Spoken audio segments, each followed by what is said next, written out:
Taste the Daily. Naadhas media நேயர்களுக்கு வணக்கம். I'm Dr.Niveditha Kamaraj, infertility specialist and cosmetic gynecologist. So இன்றைக்கி ஐவிஎஃப்டி அதாவது இன் வைட்ரோ fertilisation அப்படின்னு சொல்கிற டெக்னிக்கை செலிப்ரேட் பண்ணுற டேன்னு சொல்லலாம். ஸோ அப்படின்னா என்னன்னு ஃபர்ஸ்ட் நம்ம தெரிஞ்சுக்கணும் இல்லையா? ஸோ இன் வைட்ரோ ஃபர்டிலைசேஷன் அப்படின்றது ஒரு செயற்கை கருத்தரிப்பு முறை, அசிஸ்டட் ரீப்ரொடக்டிவ் டெக்னிக் அப்படின்னு கூட சொல்லலாம். ஸோ இதில் it's like a beacon of hope அப்படின்னு சொல்லணும். ஏன்னா ஒரு காலகட்டத்தில் குழந்தையின்மை அப்படின்றது ஒரு பெரும் பிரச்சனையாக போயிட்டு இருந்த காலகட்டத்தில் ஒரு ஹோப் கொடுக்குற விஷயமா ஒரு சயின்டிஃபிக் க்ரோத்தோட மேக்ஸிமம் லெவல் ஹைட்ஸை ரீச் பண்ணக்கூடிய ஒரு டெக்னிக்காக தான் இந்த இன்வைட்ரோ ஃபர்டிலைசேஷன் அமைஞ்சுது.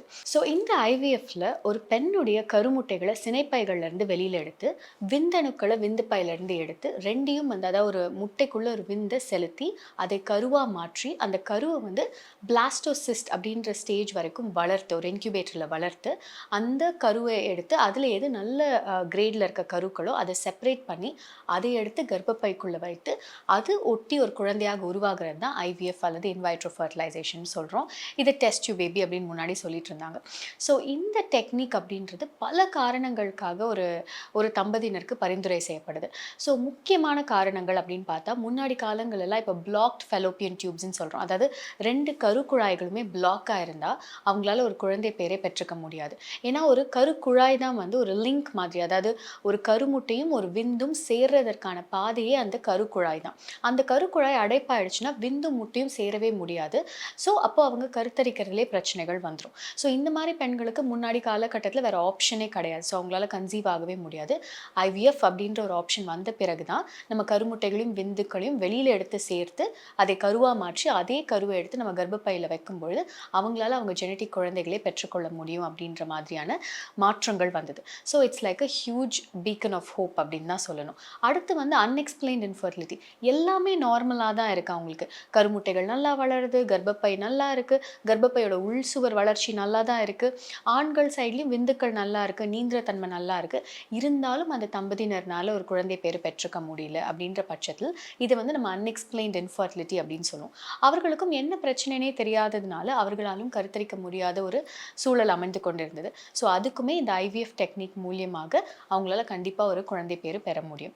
இதை தாண்டி பல காரணங்கள், எண்டோமெட்ரியோசிஸ், சில ஜெனட்டிக் ப்ராப்ளம்ஸ் இந்த மாதிரி இருக்கிற போதும் அவர்களால் ஒரு இயற்கையாக கருத்தரிக்கிறதுலையோ இல்லை எளிய முறைகளில் கருத்தரிக்கிறதுலையோ அவர்களுக்கு ஒரு டிஃபிகல்ட்டி இருந்தப்போ இந்த இன்வைட்ரோ ஃபர்டிலைசேஷன் தான் அவங்களுக்கு இருந்த ஒரு பெரிய ஹோப்பாகவும் ஒரு சக்ஸஸ் ரேட் கொடுக்குற ஒரு டெக்னிக்காகவும் இருந்தது. ஸோ இப்போ இருக்க காலகட்டத்தில் நிறைய அட்வான்ஸ்மெண்ட் வந்துருச்சு. இந்த ஐவிஎஃப்லேயே பல அட்வான்ஸ்மெண்ட் வந்துருச்சு. இக்ஸி அப்படின்னு சொல்கிறோம், இன்ட்ராசைட்டோபிளாஸ்மிக் ஸ்பெர்ம் இன்ஜெக்ஷன். அதாவது ஐவிஎஃப் அப்படின்றது ஒரு கருமுட்டையை வைத்து அதை சுற்றி பல ஆயிரம் விந்துக்களை ரிலீஸ் பண்ணும்போது அந்த விந்துக்களில் ஒன்று அந்த முட்டையோடு சேர்ந்து ஒரு கருவாக மாறும். அந்த கருவை எடுத்து நம்ம கர்ப்பப்பையில் வைக்கிறோம். இது ஐவிஎஃப் அப்படின்னு சொல்லுவோம். இதே இக்ஸின்றது ஒரு கருமுட்டையை எடுத்து அதுக்குள்ளே ஒரு விந்தணுவை டைரெக்டாக இன்ஜெக்ட் பண்ணுறது தான் இக்ஸி. ஸோ அந்த அளவுக்கு டெவலப் ஆயிடுச்சு. ஸோ ஒருவேளை நம்மளுக்கு விந்தணுக்கள் ரொம்ப குறைவாக இருக்குது ஆண்களுக்கு, ஸோ விந்துக்களே இல்லை அப்படின்ற ஆண்களுக்கு விந்துப்பையிலேருந்தே விந்துக்களை டைரெக்டாக எடுத்து ஒரு முட்டையோட இன்ஜெக்ட் பண்ணி அதில் ஒரு கரு ஃபார்ம் ஆகும்போது அந்த கருவை எடுத்து கர்ப்பப்பையில் வைக்கிறது இக்ஸி அப்படின்னு சொல்கிறோம். அந்த அளவுக்கு இப்போ அட்வான்ஸ்மெண்ட்ஸ் இருக்குது. இதை தவிர ஒருவேளை உங்கள் ஃபேமிலியில் ஒரு ஜெனட்டிக் ப்ராப்ளம் அடுத்தடுத்து வந்து கொண்டே இருக்குது, லைக் இதோ ஒரே மாதிரியான ஜெனட்டிக் பிரச்சனைகள் உங்கள் ஃபேமிலியில் வழியாக வந்துட்டுருக்குன்னா அதை அவாய்ட் பண்ணுறதுக்கு கூட இப்போ இருக்க காலகட்டத்தில் பிஜிடி பிஜிஎஸ் அப்படின்ற டெக்னிக்ஸ் இருக்குது. அதாவது preimplantation genetic screening and diagnosis அப்படின்னு சொல்லலாம்.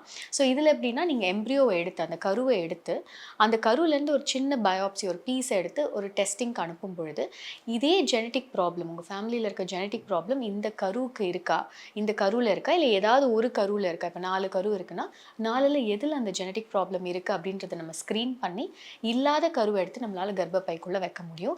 ஸோ அந்த வகையில் அந்த தம்பதியினருக்கு அவங்களோட ஃபேமிலியில் இருக்க ஜெனட்டிக் ப்ராப்ளம் வராமல் அவாய்ட் பண்ண முடியும். ஸோ இந்த மாதிரியான அளவுக்கு அட்வான்ஸ்மெண்ட்ஸ் வந்திருக்கு. ஐவிஎஃப் அப்படின்றது சயின்ஸோட ஒரு இம்பார்ட்டண்ட்டான டேர்னிங் பாயிண்ட் அப்படின்னு தான் சொல்லணும். அண்ட் பல கோடி இல்லை அதற்கு மேலே பல மில்லியன்ஸ் ஆஃப் தம்பதியினர் இந்த ஒரு டெக்னிக்னால ஒரு சக்ஸஸ்ஃபுல்லான ப்ரெக்னென்சி அண்ட் அவங்களுக்குன்னு ஒரு குழந்தை பெற்றிருக்காங்க. ஸோ அந்த டேயை கண்டிப்பாக நம்ம செலிப்ரேட் பண்ணணும். நன்றி, வணக்கம்.